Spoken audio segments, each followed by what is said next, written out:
ओम शांति। आज प्यारे बाबा के मधुर महावाक्य हैं। 27 नवंबर 2021। मुख्य सार।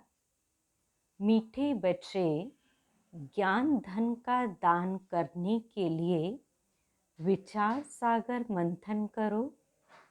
दान का शौक रखो तो मंथन चलता रहे। प्रश्न। ज्ञान मार्ग में सदा अपने को तंदुरुस्त रखने का साधन क्या है? उत्तर। सदा अपने आप को तंदुरुस्त रखने के लिए बाबा द्वारा जो भी ज्ञान घास अर्थात मुरली मिलती है, उससे खाकर फिर उगारना चाहिए, अर्थात मंथन करना चाहिए। जिन बच्चों को मंथन करने की अर्थात हजम करने की आदत है, वह बीमार नहीं पड़ सकते। सदा तंदुरुस्त वह है जिसमें विकारों की बीमारी नहीं। मुरली का गीत। तू प्यार का सागर है। ओम शांति। बच्चों ने गीत सुना। मनुष्य जो भी गीत आदि बनाते हैं, शास्त्र आदि सुनाते हैं, समझते कुछ भी नहीं है। जो कुछ पढ़ते आए हैं, उससे कोई का कल्याण नहीं हुआ है और ही अकल्याण होता आया है। सर्व का कल्याणकारी एक ही ईश्वर है। तुम समझते हो हमारा कल्याण करने वाला आया हुआ है, कल्याण का रास्ता बता रहे हो। खास तुम भारतवासियों का और आम सारी दुनिया का कल्याण करने वाला एक बाप ही है। सतयुग में सबका कल्याण था। तुम सब सुख धाम में थे और बाकी सब शांति धाम में थे। यह बच्चों की बुद्धि में है, परंतु पॉइंट खिसक जाती है, पूरी धारणा नहीं करते। अगर एक पॉइंट पर विचार सागर मंथन करते रहें तो ऐसा न हो। जानवरों में जितना अकल है, आजकल के मनुष्यों में उतना भी अकल नहीं। जानवर अर्थात गऊ घास खाते हैं तो उगाते रहते हैं। तुमको भी भोजन मिलता है, परंतु तुम फिर सारा दिन उगाते नहीं हो। वह तो सारा दिन उगाड़ते ही रहते हैं। यह तुमको मिलता है ज्ञान घास। योग और ज्ञान, इस पर दिन भर विचार सागर मंथन करते रहना चाहिए। जिनको सर्विस का शौक नहीं, वह विचार सागर मंथन करके क्या करेंगे? शौक नहीं तो करेंगे भी नहीं। कोई कोई तो ज्ञान धन देने का कोई को ज्ञान धन देने का शौक रहता है।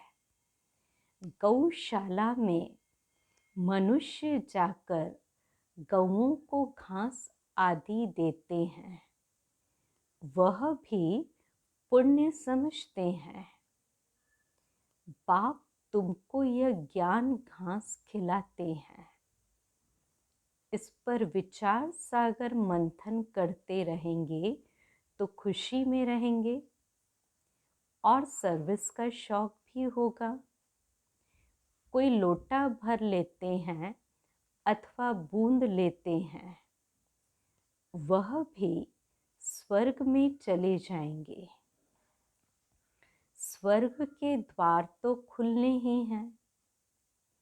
यूं तो ज्ञान सागर को हप करना है।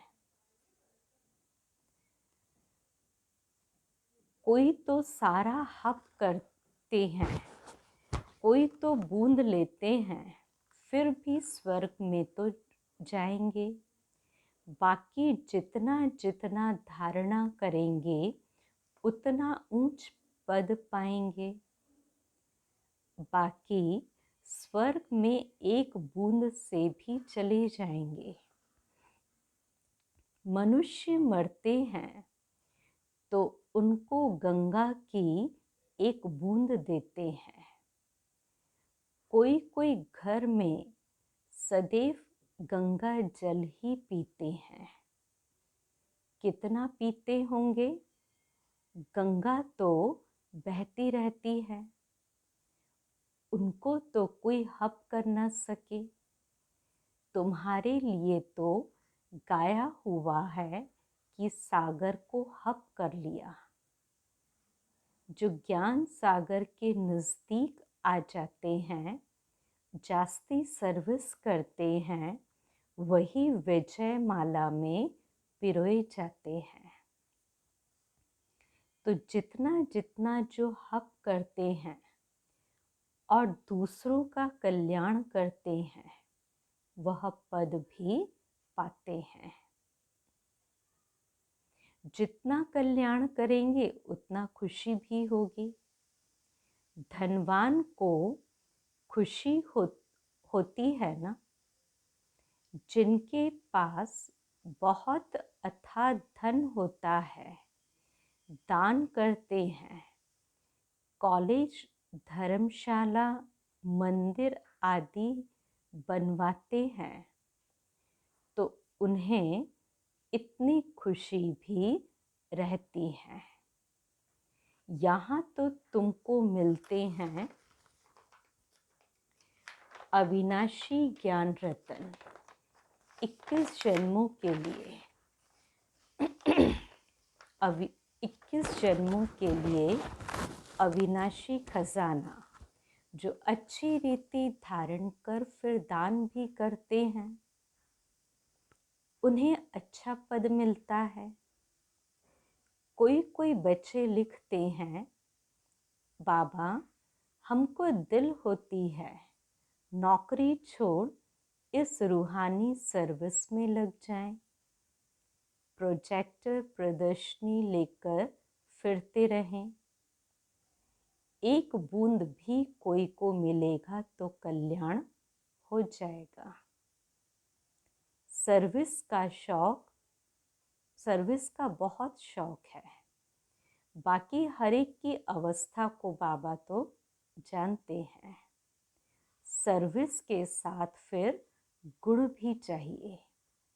न क्रोध होना चाहिए, न कोई उल्टा सुल्टा ख्याल आना चाहिए। विकारों की कोई भी बीमारी ना हो। तंदुरुस्ती अच्छी चाहिए। जिनमें विकार कम है तो बाबा कहेंगे यह तंदुरुस्त है। बाबा महिमा करेंगे ना।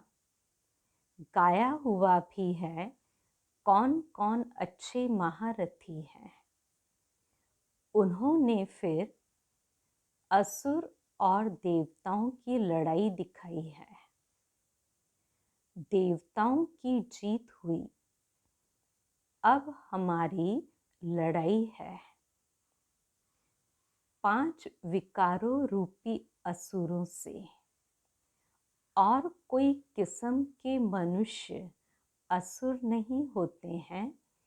जिनमें आसुरी स्वभाव है उनको ही असुर कहा जाता है। नंबर 1 आसुरी स्वभाव है काम का। इसलिए सन्यासी भी इसे छोड़ भागते हैं। इन आसुरी अवगुणों को छोड़ने में मेहनत लगती है। रहना भी गृहस्थ में है, परंतु आसुरी स्वभाव छोड़ना है। पवित्र बनने से मुक्ति, जीवन मुक्ति मिलती है। कितनी भारी प्राप्ति है। वह तो घर बार छोड़ भाग जाते हैं, प्राप्ति कुछ है नहीं। इन चित्रों में कितनी अच्छी अच्छी बातें समझने की हैं। वे लोग तो सिर्फ चित्रों का शो करते हैं, सिर्फ चित्र देखने के लिए कितने जाते हैं, फायदा कुछ भी नहीं। यहाँ इन चित्रों में कितना ज्ञान है, इससे फायदा बहुत होता है। इसमें आर्ट आदि की कोई बात नहीं, न कोई बनाने वाले की होशियारी आदि है। उन्हों के तो नाम चित्र पर लिखे हुए होते हैं। आर्टिस्ट को भी इनाम मिलता है। कई इतना समझते हैं कि हाँ, बाप को तो ज़रूर याद करना चाहिए। इतना कहा तो भी प्रजा बनी। प्रजा तो अथाह बननी है। मैं तो हूँ ज्ञान का सागर। एक बूंद भी किसको मिलने से स्वर्ग में आ ही जाएंगे। तुम समझते हो प्रदर्शनी मेले से बहुतों का कल्याण होता है। ईश्वर कल्याणकारी है ना, तुम्हारा भी कल्याण हो रहा है। परंतु इसमें फिर अपना विचार सागर मंथन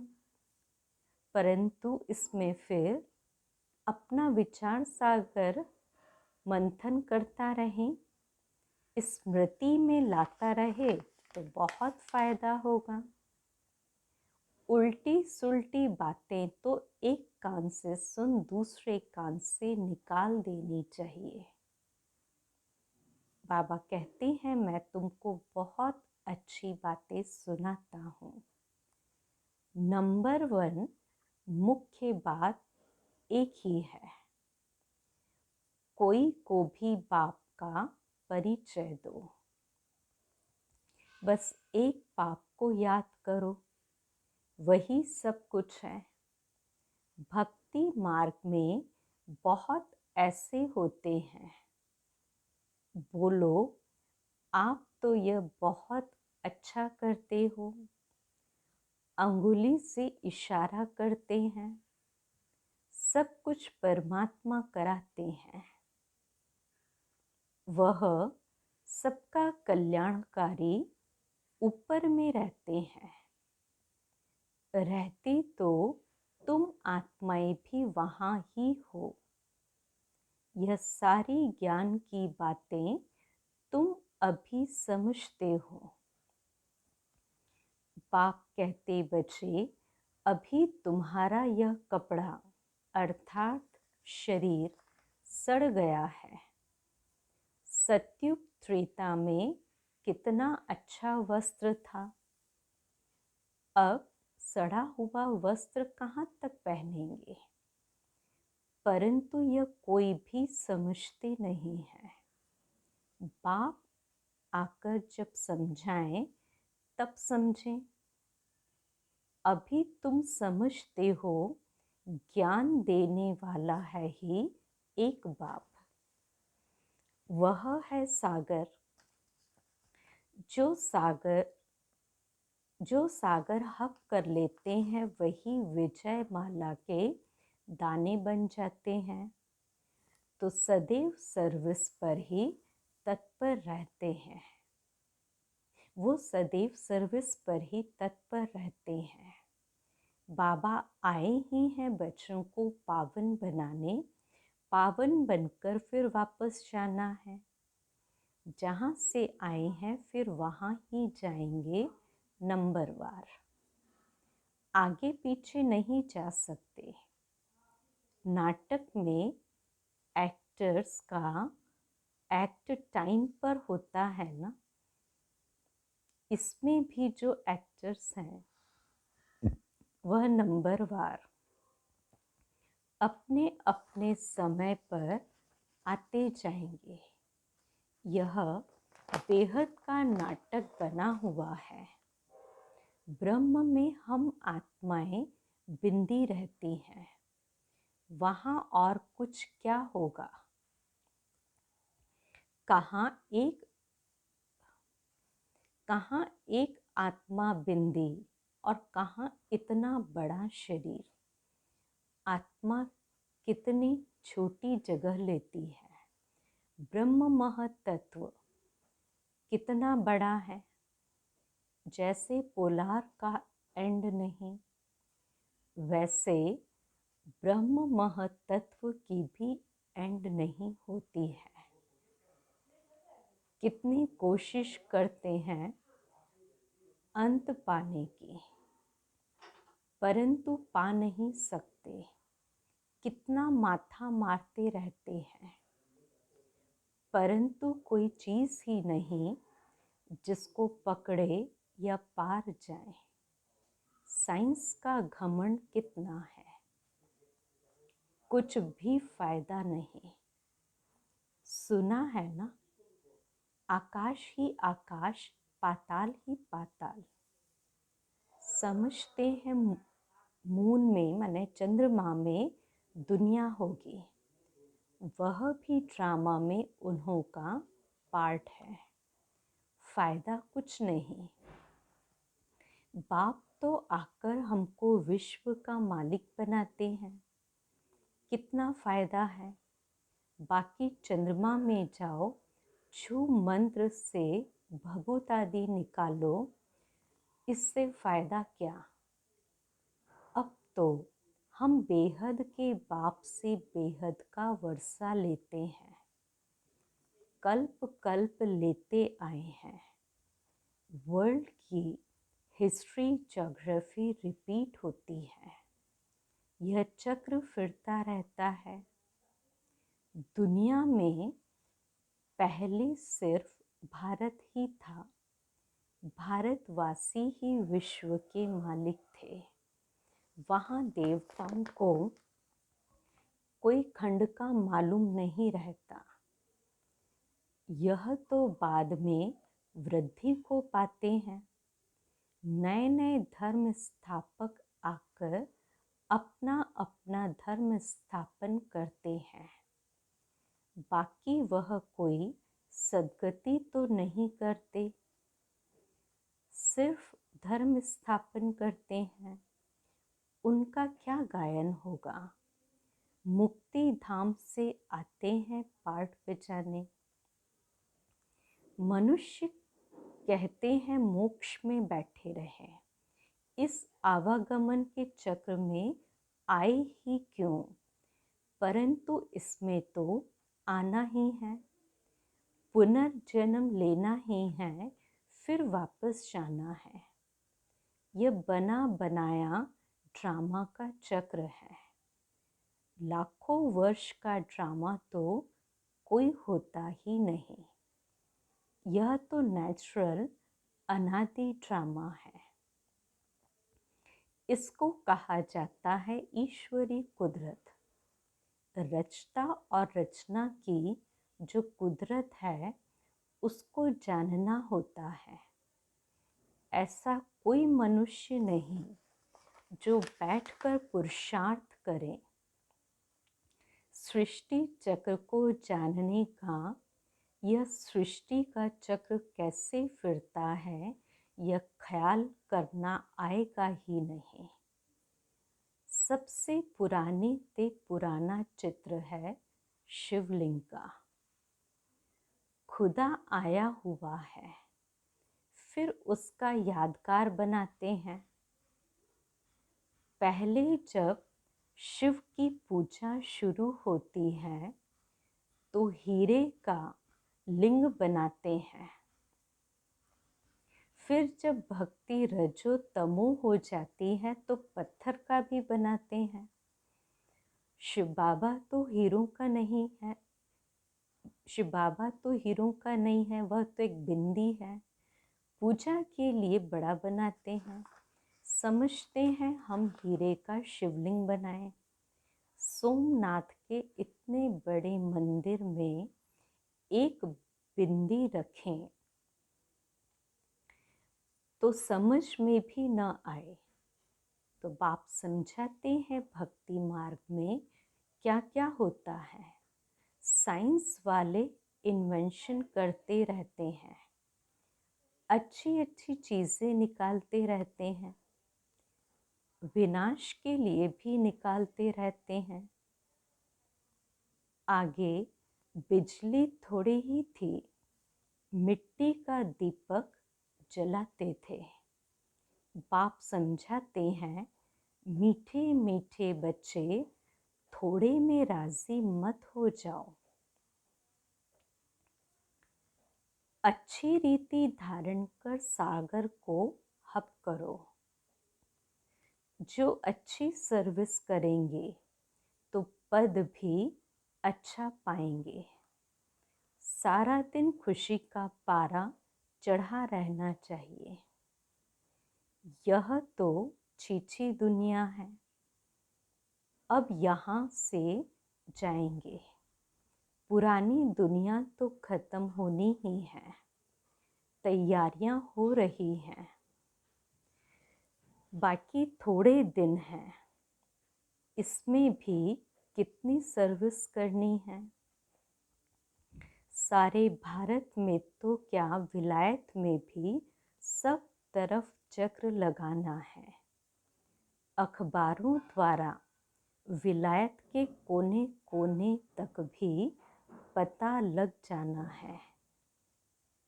इस सीढ़ी आदि से झट समझ जाएंगे, बाप आता ही है बच्चों को फिर से स्वर्गवासी बनाने। बरोबर लक्ष्मी नारायण भारत में ही राज्य करके गए हैं। महिमा तो बहुत करते हैं कि भारत प्राचीन देश है, बहुत महिमा करते हैं। भारत ऐसा था, भारत में ऐसी पवित्र देवियां थीं। तुम जानते हो, हम बाप से 21 जन्मों की प्रारब्ध पाते हैं। बाप बिल्कुल सिंपल पढ़ाते हैं, दिखाते हैं कि द्रौपदी के पांव दबाए, वह भी कुछ है नहीं। यह तो बाप कहते बच्चे भक्ति मार्ग में धक्के खाकर थक गए हैं, अब हम तुम्हारी थक दूर करते हैं। तुम धक्के खा खा कर पतित बन पड़े हो। तो बाबा कहते, मैं तुम्हारी थक दूर कर रहा हूँ। फिर कभी दुख नहीं देखेंगे, जरा भी दुख का नाम नहीं होगा। बाकी पुरुषार्थ कर ऊंच पद पाना है। अच्छा पद पाएंगे तो कहेंगे ना, इसने पास्ट जन्म में अच्छे कर्म किए हैं। गायन तो होता है ना, परंतु कोई जानते नहीं है कि इन्होंने कब पुरुषार्थ कर यह पद पाया। अभी बाप तुमको ऐसे कर्म सिखलाते हैं, तुमको भी कहते हैं अच्छे कर्म कर ऊंच पद पाओ।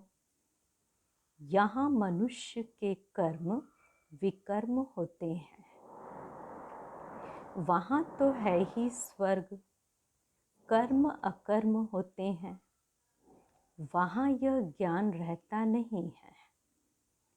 तो बाबा कहते कर्मों की गति मैं जानता हूँ, इस समय जो अच्छा कर्म करेंगे वह फल भी अच्छा पाएंगे। यह कर्म क्षेत्र है। कोई बहुत अच्छे कर्म करते, कोई है जिन्हें सर्विस की ही तात लगी रहती है। पूछते बाबा हमारे में कोई खामी है क्या? नहीं, सर्विस तो जितनी कर सकेंगे उतनी करेंगे। सर्विस वृद्धि को पाती रहेगी। सर्विस करने वाले भी निकलते जाएंगे। दिल में आथत है, बाकी थोड़े रोज है।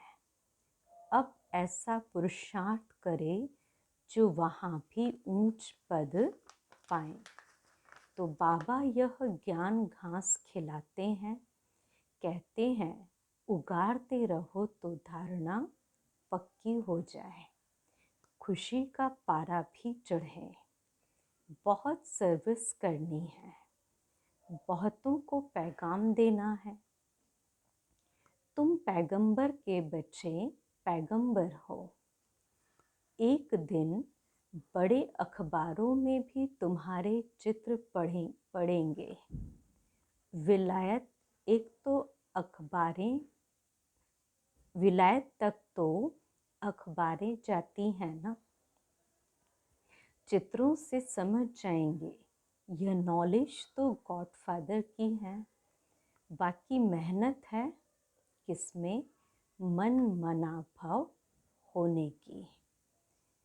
वह भारतवासी ही मेहनत करते हैं। अच्छा, मीठे मीठे सिकिलदे बच्चों प्रति माता पिता बाप दादा का याद प्यार और गुड मॉर्निंग। रूहानी बाप की रूहानी बच्चों को नमस्ते। हम रूहानी बच्चों की रूहानी बाप दादा को याद प्यार, गुड मॉर्निंग और नमस्ते। धारणा के लिए पहली पॉइंट, बाप जो अच्छी अच्छी बातें सुनाते हैं उन पर विचार सागर मंथन कर बहुतों का कल्याणकारी बनना है। उल्टी सुल्टी बातें एक कान से सुन दूसरे से निकाल देनी है। दूसरी पॉइंट, कोई भी आसुरी स्वभाव है तो उसे छोड़ना है। बाप जो ज्ञान घास खिलाते हैं उसे उगाड़ते रहना है। आज का वरदान, सदा अपने पवित्र स्वरूप में स्थित रह गुण रूपी मोती चुगने वाले होली हंस भव। आप होली हंसों का स्वरूप है पवित्र और कर्तव्य है सदैव गुणों रूपी मोती चुगना। अवगुण रूपी कंकड़ कभी भी बुद्धि में स्वीकार न हो, लेकिन इस कर्तव्य को पालन करने के लिए सदैव एक आज्ञा याद रहे कि न बुरा सोचना है, न बुरा बनना है, न बुरा देखना है और न बुरा बोलना है। जो इस आज्ञा को सदा स्मृति में रखते हैं वह सदा सागर के किनारे पर रहते हैं। हंसों का ठिकाना है ही सागर।